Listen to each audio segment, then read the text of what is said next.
Hi guys, hope you're doing all good. I just want to check. Can you hear me and see me all fine? I'm just trying to find the best angle for the light without it blinding me and hitting me in the face. I think that's probably the best I've got. Hi Luke, thank you so much. Hi Diane, welcome. How is everybody doing? Happy Monday. Hope you're all doing really good over there. Hi, Mike. Welcome, Marjeline. Thank you for joining me here. We have 5 minutes to go, guys, until we start properly. If you're watching us on YouTube on the live stream, then hello as well to everybody over there. And yeah, I just, well, essentially wanted to open up the session already, make sure that we were all cozy and getting in. And while we're waiting, you're very welcome to make use of the chat. Feel free to introduce yourself, say hi, etc., or tell us why you're here today to start this new course here in the academy with us. So let's see. Hey, Aneto, how are you doing in California? Thank you so much for joining us. Hi, Gurpreet, how are you doing? Oh, you've been looking forward to this for weeks. Oh, thank you so much. You're so sweet. Welcome, Teresa. How is North California treating you? Hi, in Iowa. Welcome, Jay. Hi, Dominic. Welcome back. How is Memphis doing? Welcome, Diana in London. I am doing you're doing an art foundation. Oh my goodness, this is amazing. I'm so glad. Diana, are you doing art in a specific way or like what's the context, or is it like a generic course? Anyway, that's super cool. Cold but sunny. Well, better that than rainy. So there we go. Hey, Candace and Johanna from New York. Thank you so much for joining us. Hope you're doing very good. And hi, everybody that's just been joining into the meeting. We are starting in exactly 3 minutes. So we are just getting ready to go. I'm just gonna move that a tiny bit because it's literally just hitting the corner of my eye. And I can see, like, I can only see through half of my half of my eye in there. So never mind. Excellent. Well, I'm really looking forward to this. I've been looking forward to this for longer than Gurpreet has, because we've been working on this for a long time. From the very first art history lecture that I gave for World Virtual Tours, that must have been in February this year. So as you see, guys, some of this stuff have been a really long time in the making. So I am really excited. Hey, John, how is Madison, Wisconsin? Hope you're doing good. Is an all art foundation? Oh, nice. My teacher thinks, oh my God, Diana, that literally just spoke to my heart. As some of you may know from previous talks and whatnot, Rembrandt is my favorite painter. So if you draw like him, or if your teacher thinks you draw like him, in my opinion, you're set up for success. So this is good stuff. But you're a fine jeweler. Oh my goodness. Wow, that's amazing. So a polymath yourself. Very nice. Welcome, Florence. How are you doing? Thank you so much for joining us here. I see that the Chicago is very much going through the seasons like we're here in the UK. I'm so good that to hear that. Hi, Dominic. I am indeed very pumped, very happy to be here. Aha, well, Diana, don't you worry. I'm sure that it's all gonna be very fruitful. And again, I wish you the best of luck in this art course.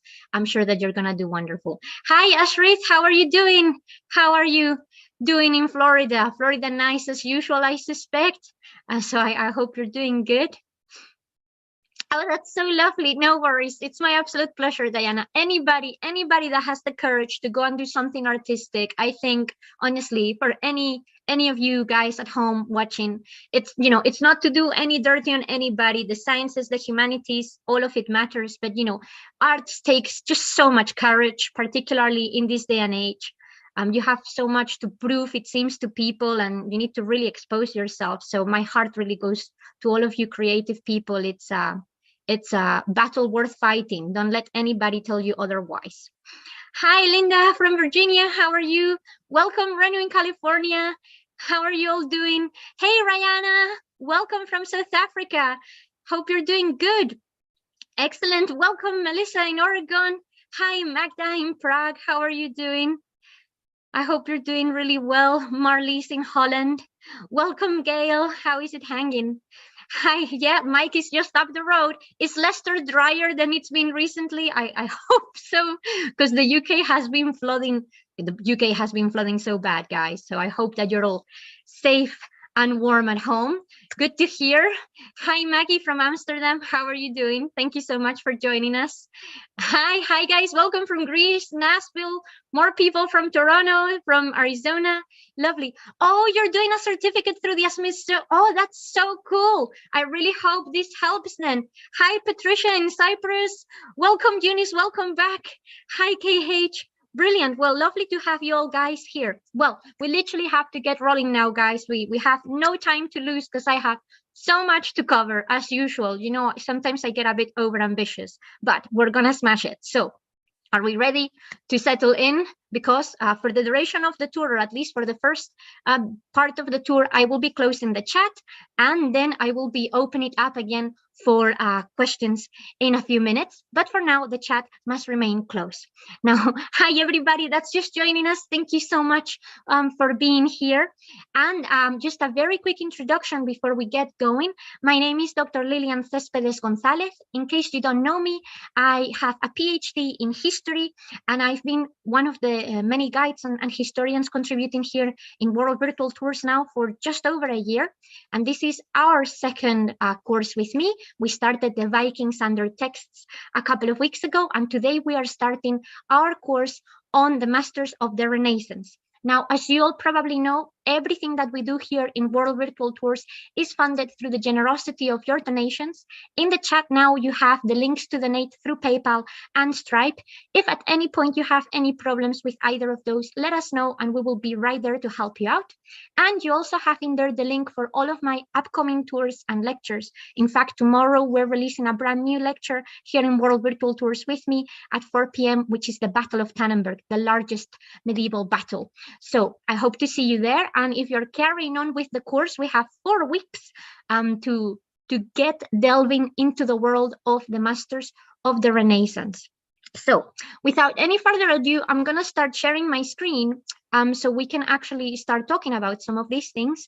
And I will explain as well how we're going to be running things in this course, because for those of you who have been doing the Vikings course, it's a little bit different. You know, we're dealing with very different content, and this is going to follow a bit more of a traditional, I guess, type of a lecture kind of setting, but I have some slightly different things for you guys here, so don't worry, I'll explain everything in just a few. So just a very quick overview for the course. We have a total of 4 lessons. They are all going to be on Monday for the next 4 weeks at the exact same time, so at the time that we're tuning in right now. We're starting today with Leonardo da Vinci. The second lecture, which is next week, is going to be on Michelangelo, and then we're going to go with Raphael, because this follows a pretty nice timeline as to when these artists started contributing. And then the fourth lecture is going to be a contextual class on just Renaissance art overall, so you can really get a better understanding of how these 3 great masters shaped the world around them, but also to know that there were many other artists during the Renaissance that are very much worthy of our understanding. Now, for help after class at any point during the course or whatever, you have my email right there. And in case you don't know where to find the materials for the course, it's all right there in that specific link for World Virtual Tours on the Academy. That's also where you can watch the replay of this that will be available for 1 week. So, you know, just keep in mind the timings in there. Right. So overall, what we're going to be doing is a lecture type of style, and obviously we're going to be answering questions.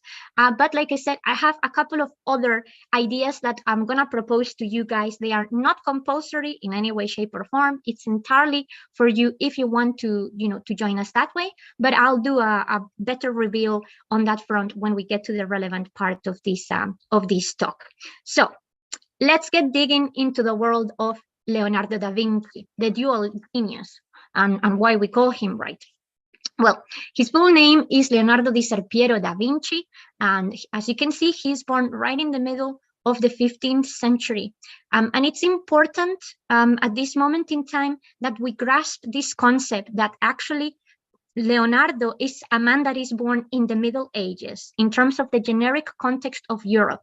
You're gonna see as we go through these lectures, and particularly on the fourth one, that the Renaissance is not a clear-cut type of period that just happens in the 16th century.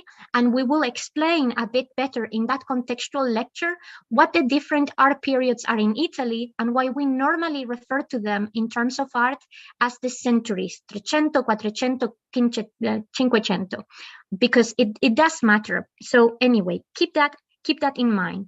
In what concerns us and in the impact that Leonardo is going to have in the Renaissance overall, we're looking literally at the very beginning of this period of art. Well, Leonardo da Vinci is considered the dual genius, the ultimate man of Renaissance, because he did everything. Today, we're mostly going to be focusing on art, but as everything that has to do with Leonardo, there is always a certain degree of science that seeps into his work. And we will talk more about that in the next slide. But overall, today, just purely from an artistic perspective. Now, as the ultimate man of science, he's gonna have a very interesting career, but he's also gonna leave us with a lot of unfinished materials. So I had to be a bit selective and picky with what I chose for the purpose of this lecture and understanding his career, because a lot of the stuff he did has either been lost entirely to the ages, only we have knowledge of it in the shape of a little sketch or on notes. So, you know, it's not so easy to find in proper Leonardo da Vinci's that are still left in the flesh.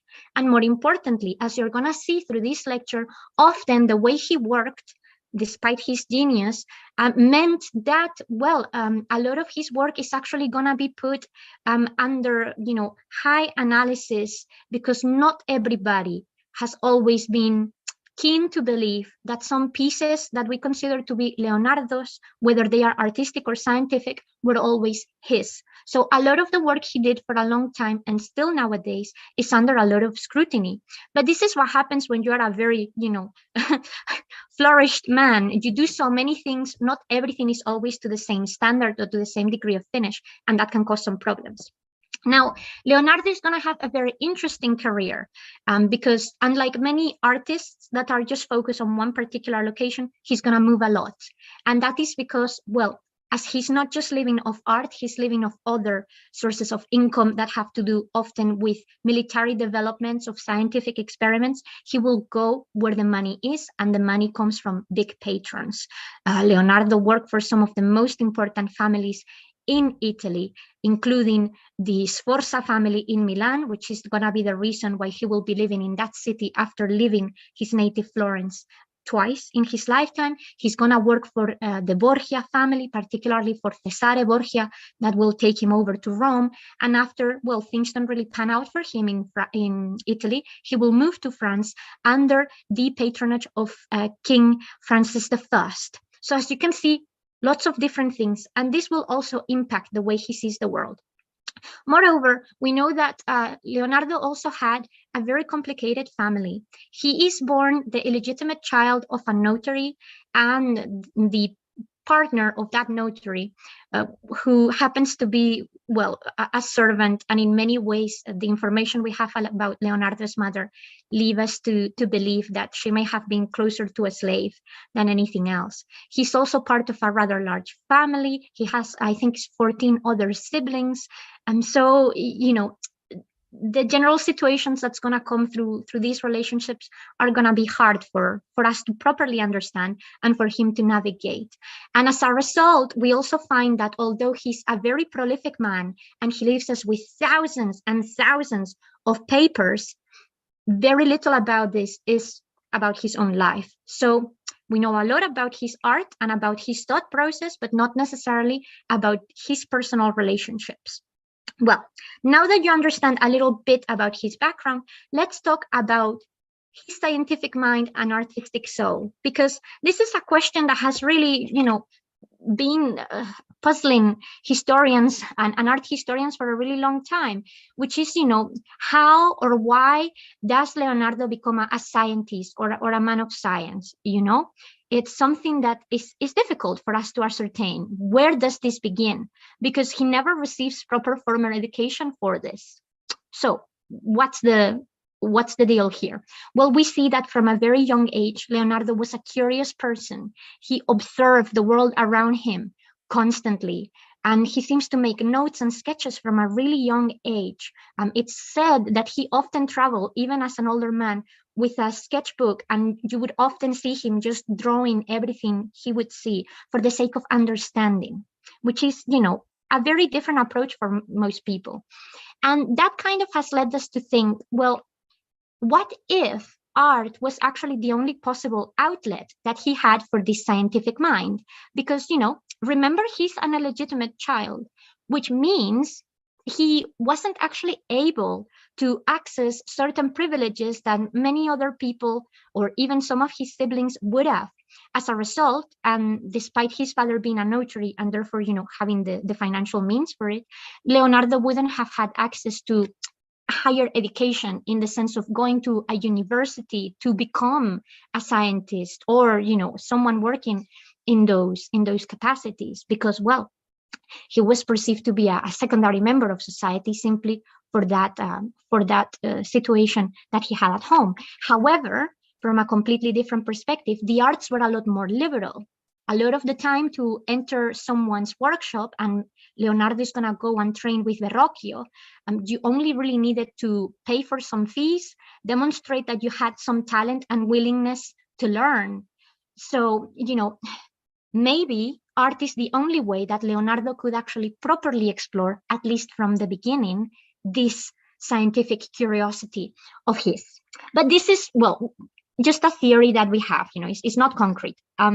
Now, the other thing that leads us to believe this is that we know that a lot of his paintings are grounded in optics from the very beginning. One of the very first things Leonardo changes in the world of art is the way we see things, perspective, the way that details, play tricks in our mind with illusions. This is going to be crucial to the way he develops the vast majority of his paintings, and often to also a lot of his scientific developments. Now, we've talked about in other talks here in World Virtual Tours about the stereoscopic paintings with the Mona Lisa, or potential 3D illusions by stacking different paintings together.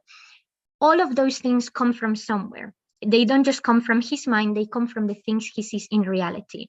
And this is the reason why he starts doing many other things. A lot of the art that Leonardo does, and as you're going to see in a few moments, these drawings are not necessarily for the sake of, creating art, but for the sake of documenting artistic theory, human anatomy, for sketching his inventions, like the ones that you see here. Some of the inventions that he did were not just necessarily related to art. We have the kite, or at least a reproduction of the famous kite right there at the top. Obviously not artistic at all, but something that has impacted and helped develop our modern world. And the same with the one that you see at the bottom. That was his design for the armed vehicle. This is essentially the prototype for a tank. And it would be things like this that he will still sketch, and often to a beautiful degree of standards, but that were done obviously not for the artistic cause, but for the militaristic, or simply for the sake of understanding how things work from a methodical and experimental perspective. So what's the purpose and the origin of all of this? Frankly, we don't know, and he doesn't exactly tell us when all of these sparks for him, but it's obvious that it's something that is innate to him. And there may be even a reason as to why he was so completely working 24/7. We know that when he was in the workshop, whether it was creating something like the machines that you see here or drawing, he would go through these maniac-like spells of working 24/7, forgetting to eat, not talking to people, completely isolating himself. He's also a very talented musician, and we see that perhaps the original reason why he moves to Milan may be to actually play music rather than actually be an artist. So it could be that Leonardo was just so good at everything, he didn't really know what his focus in life was, and that may explain why sometimes he goes through some periods where, well, the cash flow is not always entirely neat, or why he encounters some professional problems along the way. The issue really is that, well, we don't have the ultimate truth here. We weren't there to ask him, if you see what I mean. So these are just some ideas that I'm throwing out there for you guys, because I think it's important we keep that scientific mind throughout the process of the paintings we're going to see now. In fact, I really think that is quite literally scientific mind with an artistic soul, but also with a humanist curiosity. And this is what's going to really make him the man of the Renaissance. He just embodies all the ideas and changes that the society he lives in are going through. Right. We're going to start looking at art, because that's what we've come here to do. Now, I've done some controversial choices, perhaps, for my art today, all of which is explained, and you're very welcome to question it, but bear with me. So we're going to start right at the beginning with the Annunciation. Why the Annunciation? Well, this is the first sort of recognizable Leonardo da Vinci painting that we have in on record. This one, by the way, is hosted at the Uffizi Gallery, and it's oil and tempera on poplar wood. We know poplar at this moment in time is a very popular type of material in specifically Florentine paintings. It's not something we can apply to the rest of Italy or Europe, but in Florence and that scene, very, very, very precious. Now, for a long time, the painting that you see in front of you was actually believed to have been the work of Ghirlandaio, who is also going to be a student in Verrocchio's shop. And the reason for that is because, well, this is not fully Leonardo just yet. We think that the moment when he's drawing this, when he's creating this painting, Leonardo was still, if not at Verrocchio's workshop, still very heavily associated. So what we see here is still an not fully fleshed artist. He's just up and coming. Verrocchio has one of the most important workshops in Florence in terms of training artists. So there were many different personalities that could come out of this. And Leonardo, although perhaps one of the most skilled, wasn't always the one selected to do a lot of the works, because often he seemed to get distracted, or he took too long to do certain things that other people may have done faster. And this will get him, like I said, in trouble quite a lot of time. You cannot force art, you cannot force the method, but at the same time, these people were working on commission, and certain things had to be delivered, at a certain pace and at a certain rate. So the only reason, and the main reason why we've actually been able to confirm that this is Leonardo's work, is because it has some very specific characteristics that are 100% Da Vinci. This lengthways perspective is something that will become a very big resource for him as time goes on. The fact that we also find many sketches of particularly the arm of the Archangel will also lead us to believe that he was doing understudies to prepare for this painting. So, why would he be doing understudies for a painting Ghirlandaio did? It wouldn't make sense, right? It would be something silly. So that's how we eventually, by doing some investigation and detective work, we were able to reach these conclusions. But it wasn't easy. And in fact, a lot of his other works are still contested. One of the most famous one is the Salvatore Mundi, which I've not included here because a lot of people still don't believe that it's an authentic Leonardo and that it's a fake. So it's quite controversial from that perspective. But there is one thing in here that is quite telling as well of Leonardo, and it's the landscape. You're going to see as we go through this talk, and you may have known already from perhaps our talk on the Mona Lisa, that Leonardo has a certain fascination with landscapes. No detail of his painting is ever ignored. And the landscape that you see here, those rolling hills, the mountains there at the back, we think that they are actually perhaps direct inspiration from the area where he grew up in the sort of outskirts of Florence, that this is just the Tuscan countryside. So again, these are certain details that help us frame this as an actual Leonardo da Vinci and not a copy or something done by someone else. But still, a lot of people have doubts. So that's how we're gonna start this talk about Leonardo, with doubt. Because, well, as wise men always say, it is of wise men to doubt oneself. And I'm sure Leonardo doubted himself a lot of the time. So you're very welcome to apply that same over to his work. Now, over to the Venois Madonna. Now, the Venois Madonna is what we consider to be the first proper piece he does outside of Verrocchio's studio. Some people thought that in the Annunciation there may have been some intervention of Verrocchio or perhaps another student, so not all fully Leonardo, but by here we see very clearly no other influence at all. This is also known as the Madonna and the Child with Flowers, because if you have keen eyes, you're going to see that the baby, which is actually quite big, right? The proportions of this painting are a little peculiar, but this baby is holding this little flower in there, that flower sprig.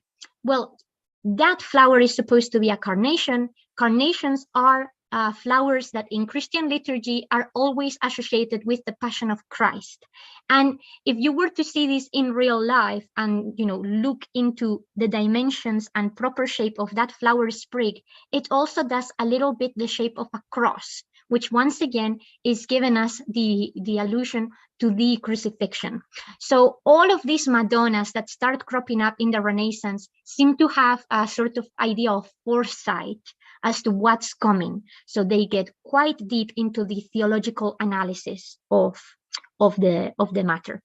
Well, aside from the sprig, we also know that Leonardo prepared for this painting quite heavily, because we have two fully realized sketches that have different aspects of the painting on pencil, on drawing or charcoal in this case, that are currently preserved in the British Museum. So again, something that really helps us inform Leonardo's artwork is all of the other side material that he leaves behind. Well, this is a very important painting, particularly for all of you if you're going to be here in week 3, because this painting is going to be copied and versioned by many other artists afterwards. It becomes really influential because of the change in dynamic between the Madonna and the baby, which I'll explain in a moment, but it's particularly relevant for Raphael. So bookmark that in your brain, and we'll talk more about that in 3 weeks time.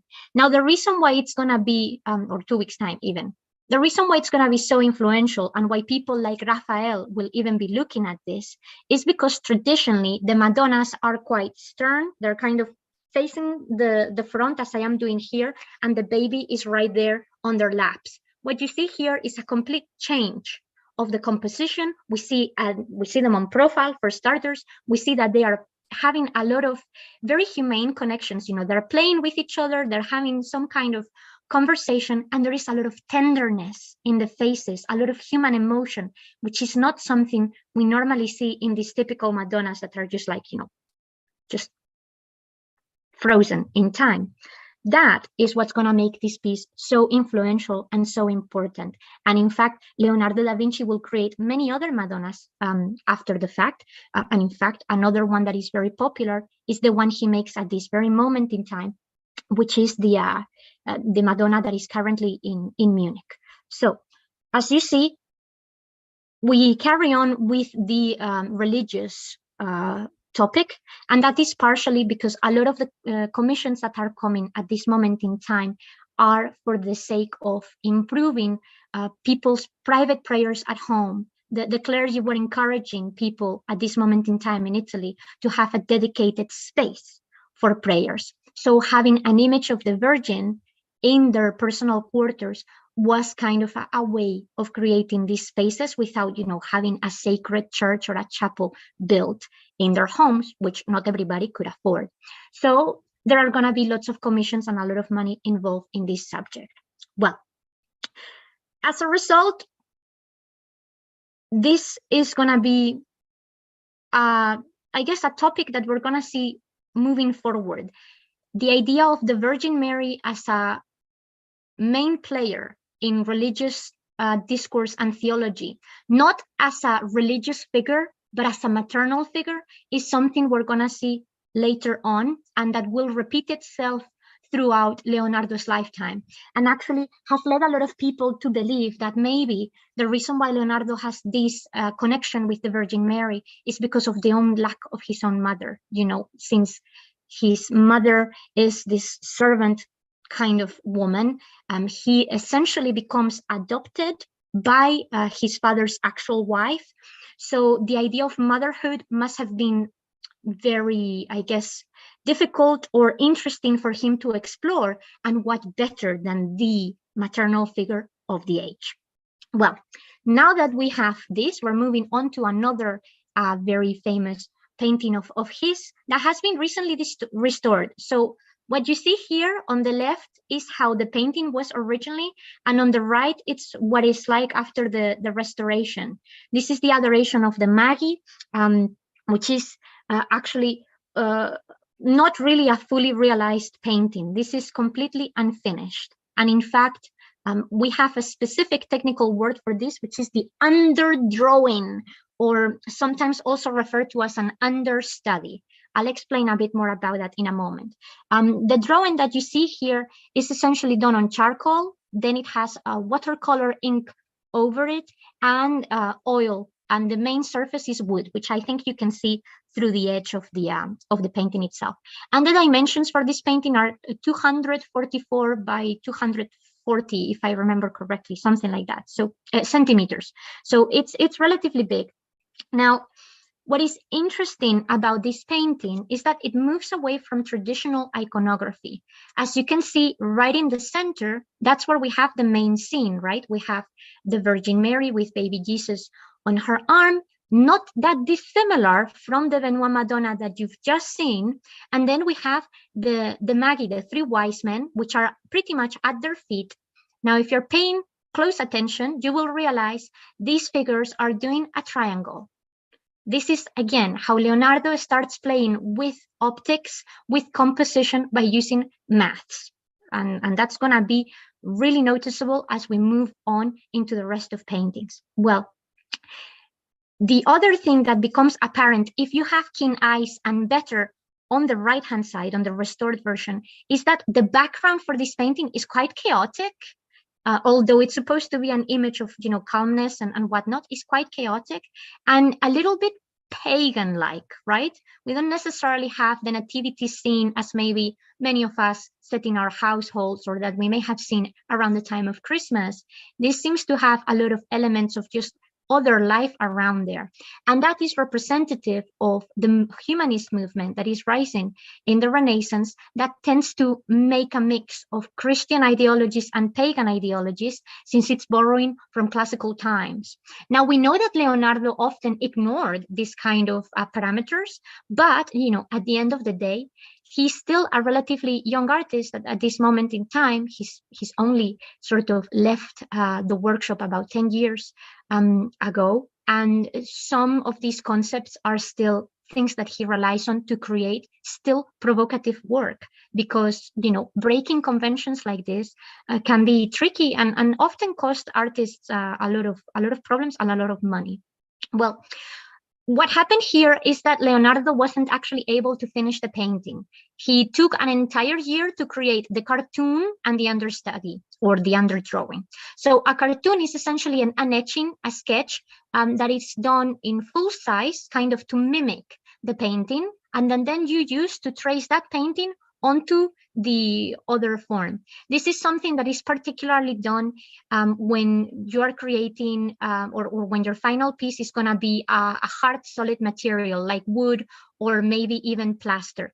Not often we see understudies or at least cartoons for canvas, but depending on the artist, this was also something that they did.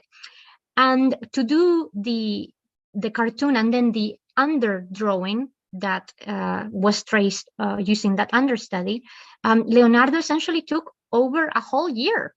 So his patrons' patience started running low. And right at that moment in time, he also makes a very bold move and decides to move away to Milan. So he doesn't finish this. And that's the reason why it looks so weird to us, right? It doesn't really have the proper layer of color. This is essentially the step prior to that color being applied. So as you can see, the man obviously had many things going on in his head and wasn't necessarily always thinking straight. Or perhaps he was thinking very straight and he was seeing things coming forward that by the time he was done with this sketch may have, make this piece of art look completely irrelevant. That's often a problem we have with Leonardo. The way his mind or the speed at which he sees things seems to always be off in comparison to what we're seeing as evidence.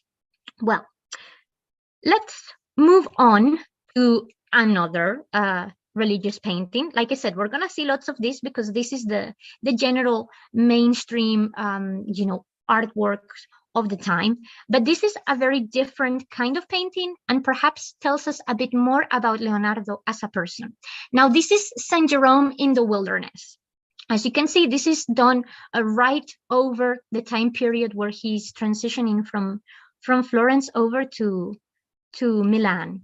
And it's quite a strange painting, not just because of the fact that it's also unfinished. And again, you can see here the bits that are missing color or even, proper lines, but because of the way we see this Saint Jerome being presented.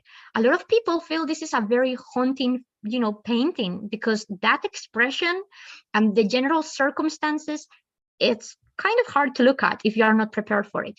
Well, this is not necessarily Leonardo's fault, as in not something he kind of came up with on his own.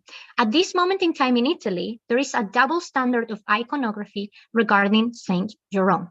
Now, normally, and perhaps something that some of you may be more familiar with, is when we have Saint Jerome presented as a humanist father of the church, as a scholar and theologist. But in Italy, during the 1400s, so right at the beginning of the 15th century, this division in iconography comes through by making Saint Jerome a Christian penitent. And that's what you see here. I'm sure that if you're paying close attention to the arm that is extended, you're going to see an object or at least a shape in his hand. That's a stone. That's the stone that in Christian liturgy, we know Saint Jerome uses to hit himself in the chest while he's becoming a hermit and asking for penance in the desert of Syria. So as you can see, some elements in that portrayal are changed to promote this other vision. Why this double iconography appears? Well, we're not entirely clear on, but it may have been representative of the troubles of Italian society at the time. Consider that this concept only comes through about 50 years after the Black Death. So penance, remorse, feelings like that are going to be very intrinsically related to a lot of the feelings and movements that we see artists across Europe develop at this moment in time. Well, the other thing is that, having two versions of iconography, I think it says a lot about the artist, which one you choose, right? So why do you think Jerome is presented here as a penitent man? Is that saying something about Leonardo? Is he trying to tell us something he is feeling? We don't know. There are some theories about it, but again, there are just theories. We have no proper reason or evidence left behind that this is the proper thought behind it. It could just be that Leonardo is very aware this is a new tendency and he's just getting on board of this trend because he appreciates that in order to move art forward, you need to be, with those changes. But unsure. We do know, however, and this is perhaps a potential subtext, that Leonardo actually had this belief that virtuous men were very rare, and virtuous men as such were at their most vulnerable in cities, in urban spaces. So perhaps considering that Saint Jerome is, that epitome of theology and scholarly behavior as a Christian, perhaps he thought someone like that belonged better in the desert, in his role as a hermit, away from the potential troubles that city life could bring to a pure soul. And that on its own is, a whole new reflection of how he saw the world and people around him. So lots to think about there. The last two things I would say about this painting is we see a very important change in dynamics in composition here. The body of Saint Jerome is essentially a trapezoid, so it's using very angular shapes to create his very sort of hard image, which immediately creates contrast with the figure of the lion that you see there on the floor. It's essentially a big S. And even the shapes of some of the rocks around Saint Jerome are circular or at least oval. So by playing with these shapes, he doesn't even need to finish the coloring of this painting to transmit that, high tension emotion to us. And finally, just to put things a little bit in context, we also know this painting has been very mistreated over time. This is not the original size. It was larger back in the day. This is just what we have left. We are not entirely sure, but it was actually cut up into pieces, believe it or not. And it was actually restored to what we have now in the 19th century by Napoleon's uncles. That seems to have come across the pieces entirely by chance. Whether we can believe that or not, that's a different story, but it also goes to add to the deterioration of the painting. So just to keep that in mind. Well, on to a not religious painting at all, which is the Vitruvian Man, right? Well, I had to include one of the drawings of Leonardo, and in fact, this has taken the spot of a piece of art that perhaps many of you were expecting to see by now. But I had to include one of these drawings because drawing is the ultimate medium of Leonardo da Vinci. Now, this particular drawing is so revolutionary, and it really embodies everything that Leonardo is in terms of the Renaissance. Essentially, Leonardo gets the idea of creating this from Vitruvius. Vitruvius is the architect and engineer from Roman times. He actually worked first under the patronage of Julius Caesar in the 1st century before Christ or before Common Era. And Vitruvius is very well known in architecture for creating canons for temples, or creating what the ultimate temple should be. And in those doctrines, he states that essentially the ultimate temple has dimensions that also sort of correlate or are analogous to the ultimate shape of the perfect man. Now, in the mind of someone like Leonardo, this is a big discovery, because Vitruvius is essentially saying that man and religion are one of the same and aligned through the cosmos. What could be more metaphysical or, empirical and theological than that at the same time? Nothing could be more than that. So he seems to want to take the challenge upon doing Vitruvius Man. Now, there had been some other paintings, and in fact, we know at the time he does this, a couple of his friends and fellow artists do their own versions or interpretations of Vitruvius Man.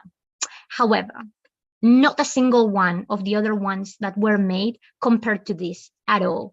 No one had done something like what Leonardo puts on this page, on this piece of paper in 1490, because everything that you see there is mathematical, exact.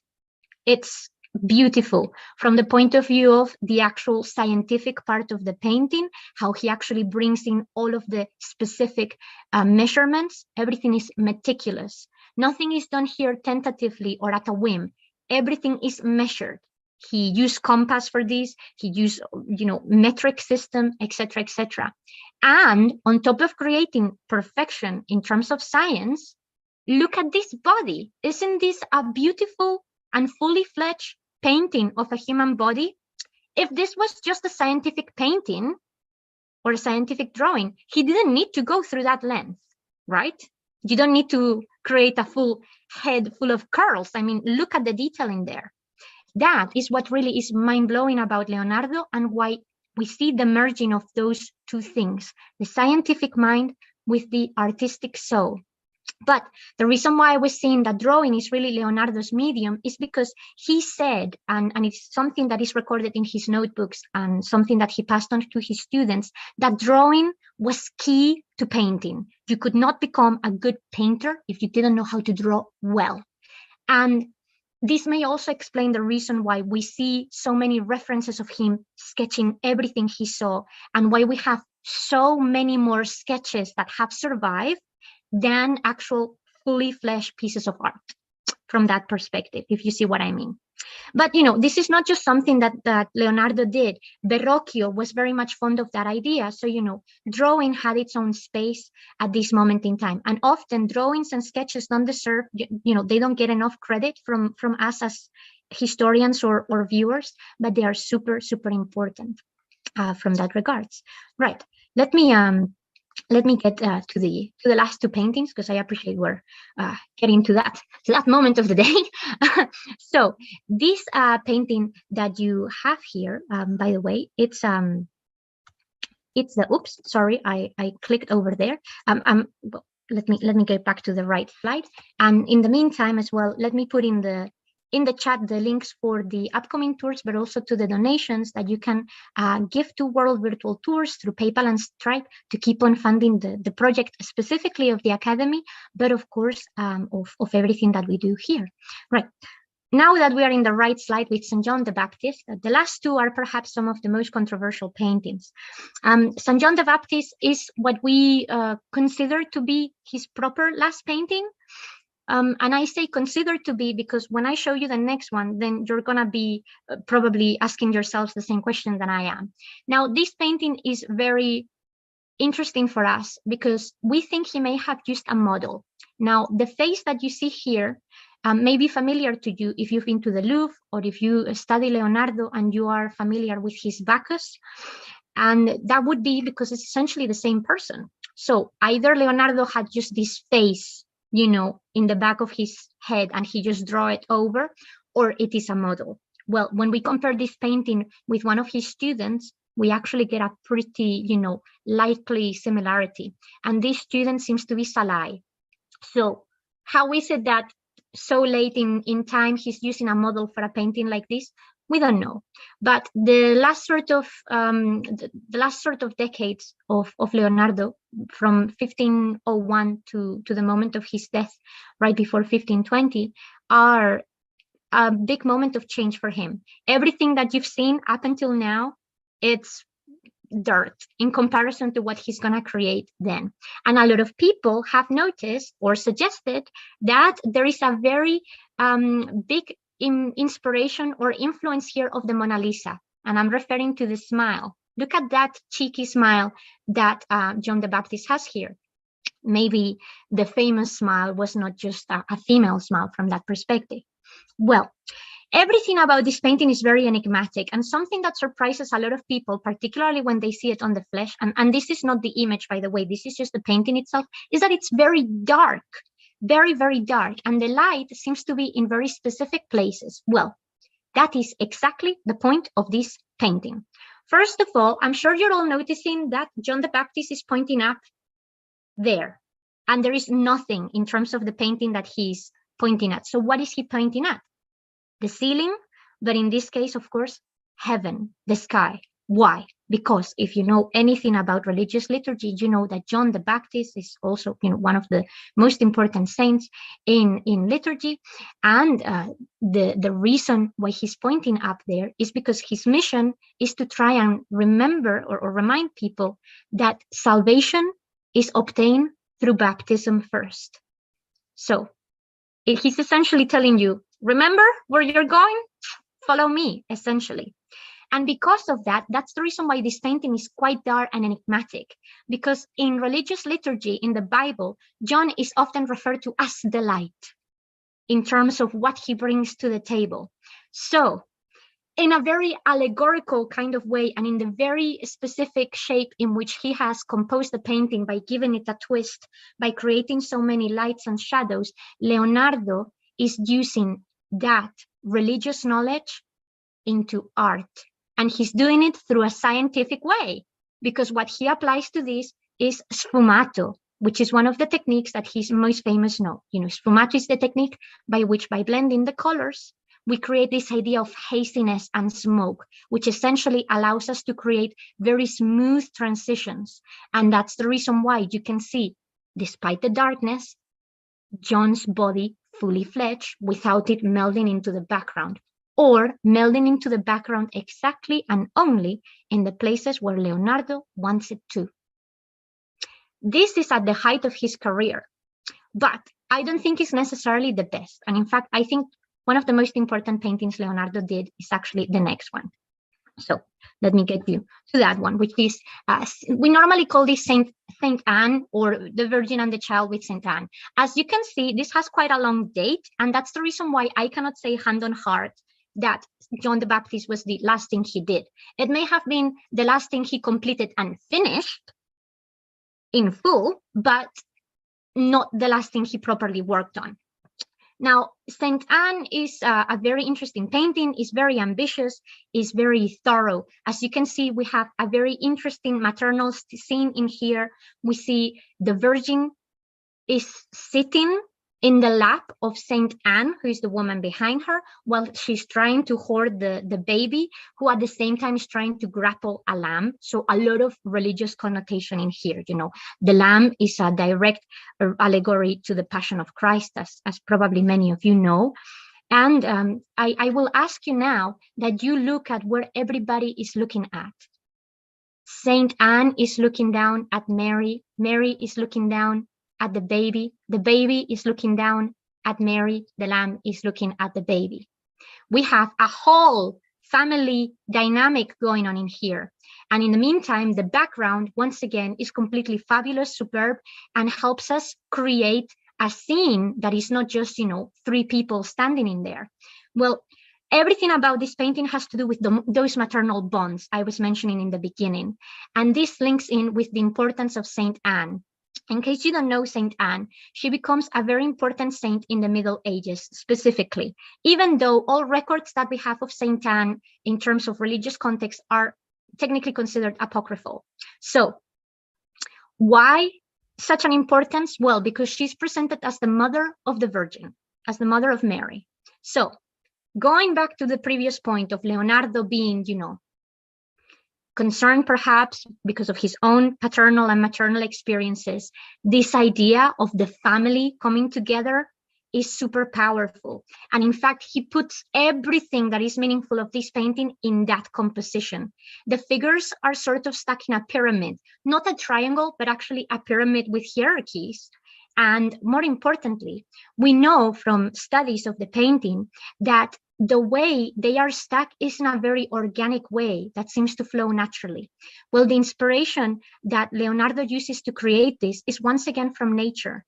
Leonardo uses the natural growth of plants and trees to think about how he could do that, but with people, almost to create a matryoshka, a stacking doll, without stacking them together in that sense. That's why the Virgin Mary is the one sitting in her mother's lap, unlike traditional depictions of the Madonna and the baby, where the baby is on Mary's lap. And that's the reason as well why the Lamb of Christ is here, to add that extra illusion of the future. Now, what is beautiful about this painting is once again the chiaroscuro. Look at how all of the colors here are so beautifully defined, so full of texture and richness in that sense. We also have a very psychological painting. What is all this about? What is it trying to tell us? Why this huge obsession? Well, I think it's a combination of both psychology, personal feelings, but once again, theology and science. Merging these two concepts in the Renaissance was important. In a way, if Leonardo could, put this familiar relationship in a perfect mathematical and scientific, setting as a pyramid with the organic growth of nature, that is theorizing heaven on earth perfectly, while adding the psychological impact of that human idea, of that human dimension, of the bonds from one woman to another, how Saint Anne is taking care of Mary in the same way that Mary now wants to take care of her child because he's going away, potentially because of that lamb that is telling Mary something terrible is going to happen in the future. It is a painting that honestly has so many readings, like even Freud has given Freudian readings about this that will theorize all sorts of things that many people later on have disproved. But it's honestly, it is a very, very important painting. And that is actually going to take us to the spoiler alert, masterpieces, right? I've not talked about either of these two paintings today, and you're all probably thinking, what is wrong with this woman? Is she crazy? No, I'm not crazy. There is a very good reason for this. And actually, this is the moment when I am going to take advantage to open the chat and to explain a bit more as to how we're going to be reading these sessions. So let me do that because Zoom is not giving me access to the panel. So the chat is now open because the idea of me not including the masterpieces is the following. First of all, we have had in World Virtual Tours before a dedicated lecture to the Mona Lisa and a dedicated lecture to the Last Supper. If I included these two paintings on which I can just talk individually for over an hour, we wouldn't have gone through the rest. And the rest, in many ways, are more important for you guys to really understand Leonardo, not just as an artist, but to understand the Renaissance in full and over a wide spectrum.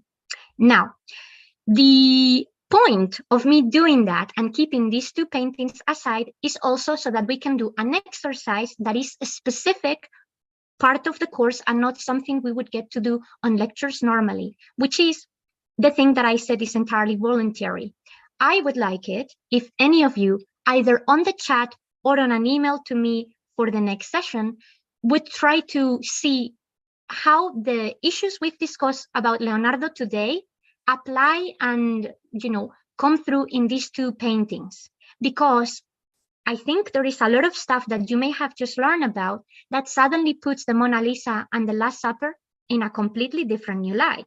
I mean, I could be wrong. Maybe you knew all of them. And if that's the case, I'm greatly impressed, and I'm very thankful for your knowledge. But that is what I actually want us to do with these sessions and with this course. I don't just want you to hear me talk about art history and call it quits. I want you to try to think about what we've learned and apply it directly into art. So the floor is open for you guys to tell me, how do you think these things relate to each other? Or, like I said, if you want, you can just email it to me. For those of you who want to email, which would be, great, I will actually take different snaps from your emails and incorporate them into the next session, so we can talk about what we've learned and then move on to the following one. And in case you missed what my email was, I'll put it here once again. But it's on the lecture regardless. So here you go. And well, let me actually get to the last slide. These are also some readings for you guys to bring into consideration. And I'm just gonna catch up with the chat since I think there are some comments in there. No worries. Oh, hi, Asri. Thank you so much for that. And yes, I'm glad that it feels so much like an art course. I hope that's it. And the different colors, yes, the different colors that I'm sure you've seen Leonardo transitioning through, like his development as an artist in that regards really comes through a lot of art theory. One of the things that he never did, but he was working on, was creating this kind of like compilation of like a book that he was going to publish to help art theorists and art scholars and artists to understand art better from a scientific perspective. So color in that sense played a big part of his role. No worries. Thank you so much, Linda and Bridget. It's very kind. I learned this in the past tour, but yes, no worries. Yes, Simone gave a tour on Leonardo for sure. So I know that a lot of this knowledge sort of intertwines. No worries. Thank you so much, guys. I wasn't aware. Well, yeah, there are two different instruments, or at least one and then another one that comes through afterwards that Leonardo seems to create. And this is the it's essentially a string instrument that it's kind of also having a mechanical attachment given to it. It seems to be the origin for the harpsichord or the hurdy-gurdy, or maybe even later on an accordion in obviously a much more structured way. But yes, we have writings from Vasari that say that Leonardo's voice was beautiful, particularly when he played on a specific silver instrument that seems to come with him to a lot of gatherings and family dinners. So there you go. Obviously a very busy man. Sherry, it looks in the family in the last painting, yeah, and it looks to me like they are sitting on the edge of a cliff. Yes, and why do you think that is? I think part of that is because Leonardo is also trying to make us feel exactly like they are just about to drop off. And that's part of the intensity of this scene, right? He's trying to make us think of all of these things all of these good things are gonna come to an end so quickly. They're literally hanging by a thread from that perspective. So yes, no worries. Oh, you've seen both in person. Oh my God, you're so lucky. Different to see them on the wall. Yeah, 100%. I agree. In general, you know, art changes when you see it in person. It has a whole new dimension. And obviously, you know, I wish we could be doing this in person in any of these museums that are holding this collection. But well, thankfully for us, though, a lot of these images that we use now are such a high resolution that at least we can get, you know, as close as we can to it without necessarily being in the real from that perspective. Linda, the perspective and triangle in the Last Supper and the faded colors, yeah. That is the trick that he does with the vanishing point, with the focus, and that's something that he creates with a light machine. We think it's a theory. He would have sort of set up the light machine to create a specific sort of level grid, and then the light will have shone through it, and that would have allowed him to create a very specific vanishing point to then use the colors there. And blend them together to give the specific emphasis to the different groups of people depicted in the scene. Oh, no worries. Thank you so much, guys. I'm very, very thankful for your lovely comments. It's very, very kind. Thank you so much for the Mona. I have seen, yes. Oh, wow. Just, I'm glad that you've been in his home in France, Aneto. That's another thing I was going to say. If you have the chance to go to the beautiful town of Amboise, Amboise is gorgeous. 100% recommend. But please, if you do that, go to Clos Lucé, which is the place where he actually stayed and where we actually have now an interpretation center with a lot of his work. So there you go. Right. I think I still have just under 5 minutes. So I'm just going to put one more time the links in there for the donations to PayPal and Stripe, as well as the upcoming tours. And I will also just scroll up to get a few more of those potential questions or answers to my you know, random approach to Leonardo.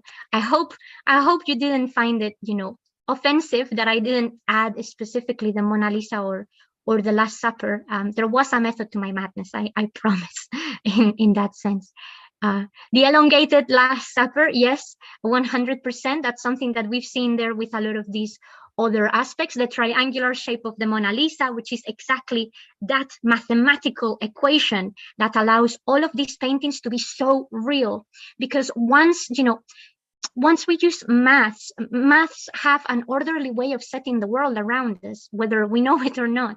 Symmetry creates beauty, creates higher, deeper perception of our brain of what we're seeing. This is the way that Leonardo creates these illusions, by actually using the world around us in its natural and physical way and putting it into painting. The detail of the ecstasy, yeah, in Saint Jerome, Julia, to me is one of the most like brutal paintings he's ever done. Like when I saw it for the first time years ago, I was like, what am I looking at? Like this is proper violence. It's so in your face. when Leonardo normally is a bit more subtle. I thought it was very interesting from that perspective. And I think it definitely says something about him. Where can I learn more about Sfumato and Chiaroscuro? Well, Diana, some of these books that I've put in here are very good. One for you, particularly for your art, Zollner. Zollner overall, Frank Zollner is a great art historian. And that book specifically is the best. But otherwise, just about any book about most masters of Renaissance and Baroque have very, very clear descriptions of these techniques. So I would say it should be relatively easy and accessible. Another one that I really like, because she's very good at making these sort of art history topics very clear, is Tamara Orr, O-R-R. So if you find her on the internet, it's very easy to find a lot of her work for sure. Oh, the mix of different webinars. Yeah, I'm glad that is appreciated. Thank you so much, guys. Do we know for certain? Well, yes. And I'm glad that you asked. There was a lot of controversy. We believe it is John the Baptist because of the fact that the other painting where this model appears is known as Bacchus or John the Baptist. So, the iconography is so similar that, it seems to be the case. And more importantly, there are going to be other students of his and other people throughout the Renaissance and the Baroque who are going to depict John the Baptist in the same way, not all of which were directly, influenced by Leonardo. So, yeah. And not another of Saint Anne. Yes, the look of the female, it's another thing that I wanted to highlight. Young men in art, and particularly Saint John, because he's perceived to be the younger of the disciples, are always given a bit of an androgynous look to differentiate them from older men, if you see what I mean. So that's one of the reasons why it's caused a lot of confusion for us. Back in the day, nobody would have necessarily thought of it as weird because it was a convention, or at least something that most artists and people at the time would understand. But it's changed a lot currently. Well, I have to go, guys. I think I'm running over my time, and there is more things happening here today. So I will leave you the links in there one last time. I will also stop sharing my screen so we can all get on with our days. But anyway, it's been my absolute pleasure. Like I said, I will put my email in here for any of you who wants to have a proper think and further think for the next session about how everything we've seen about Leonardo today impact and influence the Mona Lisa and the Last Supper. I will be looking forward to receiving your emails. I am very much looking forward to see what we all discern together into the next class. And remember, next class is Michelangelo. So come prepared for a man with very strong feelings about art and his worth. Take care, guys. Have a lovely time. And